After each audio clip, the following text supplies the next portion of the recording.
doing right now, but we made it harder to change the Constitution, which it should be very hard to change the Constitution. And that was something that we were able to accomplish this year, and I'm very proud that I was a part of that. Because we were having out-of-state money coming in and trying to get things on the ballot that didn't go through the process. When you're in Tallahassee and you're trying to pass a law, it's very hard to do that. I mean, we all know how hard it is, and it's got, most of the time, it's 3 or 4 committee stops that any bill has to go through. The bill gets vetted. People have input into the bill. We change it to make it a better bill. But at the end of the day, the product has been vetted. There's public input. What happens in, a ballot, you have a very sexy headline that says, hey, would you like to, lower your energy costs? Yeah, oh, of course. Who wouldn't say that? But it comes at a cost, and it's sometimes very deceiving. So we made it harder to change it. We should be the ones that change it. We should let it go through the process. So we were able to do that. I worked very hard, as you guys know. Last year I was here talking about texting and driving, and we finally got that done. And that was absolutely so hard, because I understand most of us did it or have done it, but people were dying on our roads. And we wanted to make sure that, not only, because people were like, what about my liberty? Well, no. What about someone's life? What about my child who's doing everything right, or your mom that's doing everything right, driving on the road, and someone else is looking down, thinking their text is more important than someone else's life?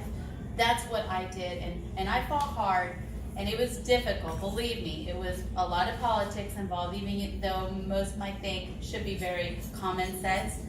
It is really hard to pass a law, but I stuck with it, and we got that accomplished this year. Texting and driving is no longer allowed in the state of Florida. We're the 47th state in the country to do it, so we weren't the first, but we're now the 47th state to do that. And then we added also to that a hands-free section of during school zones and work zones where there's vulnerable population. You have children in school zones. So the very small distance around schools, put your phones down.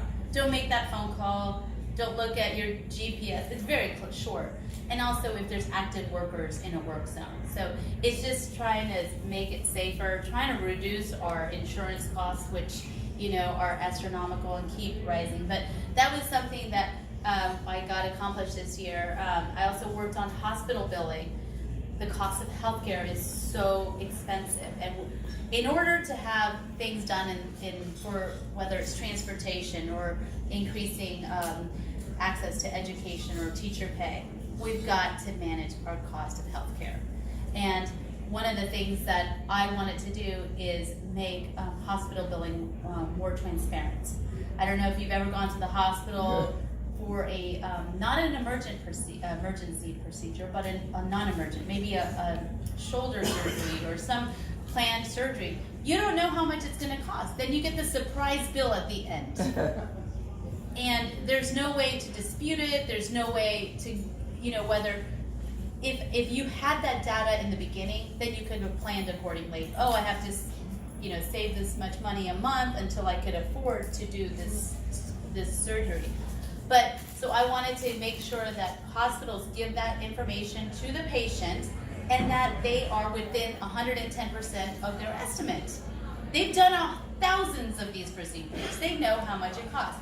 Now, of course, it didn't include if they find something, and it was outside of the normal parameters. So obviously, if you go to have a child, it's all planned, but if there's a problem, they charge for that. So it was only for a standard procedure.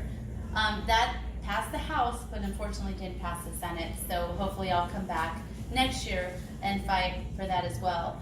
I worked on an engineering bill. As many of you know, I'm a civil engineer, and this bill would allow for more engineers. I'm a PE, and it's hard to get your PE license. You have to wait 5 years to get to take the exam. So imagine you graduate from college, 5 years later, what are you doing? You're working, you're probably starting a family. I was in my second child when I decided, or when I could be eligible to take the PE exam, but my brain was, when you're pregnant, it's pregnant brain, and then I had a toddler, and I couldn't focus. So this would allow for someone to take the exam immediately after graduation and still have 5 years experience, so they have to wait 5 years and then apply to get a PE registration. But that will help engineers a lot and hopefully increase the quantity of engineers, the quality of work, and make it very competitive. And it also provided that we couldn't inspect what we designed and built, which makes sense, right? But we had a lot of pushback from that.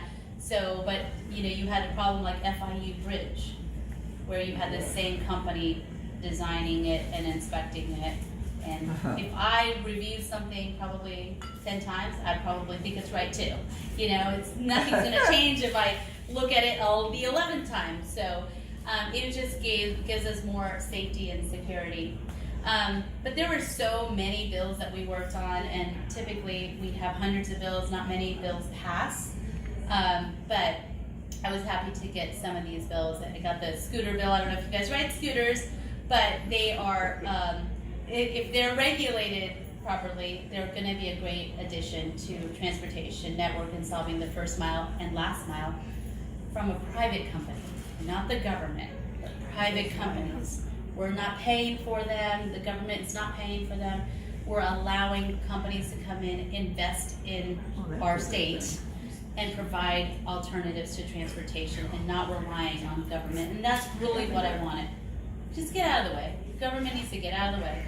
If we want ferry, great. If a company wants to come in and invest in the ferry and provide that service and market, because if it's your business, you're doing the right things, right? You're cutting costs, you're making sure it's gonna work, your frequent service, because if not, you'll go bankrupt, right? And you'll leave. And that's what I wanted with the scooter companies. If it doesn't work, then they will leave.